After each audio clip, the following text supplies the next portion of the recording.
Welcome to ESOLish, English for Work and Life. Today we will learn about Christmas.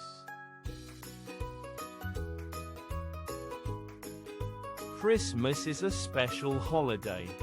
People celebrate it on December 25th. Christmas is the birthday of Jesus Christ. People decorate their homes. They use lights, trees, and ornaments.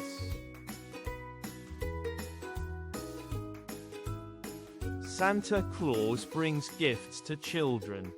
He wears red clothes and has a white beard.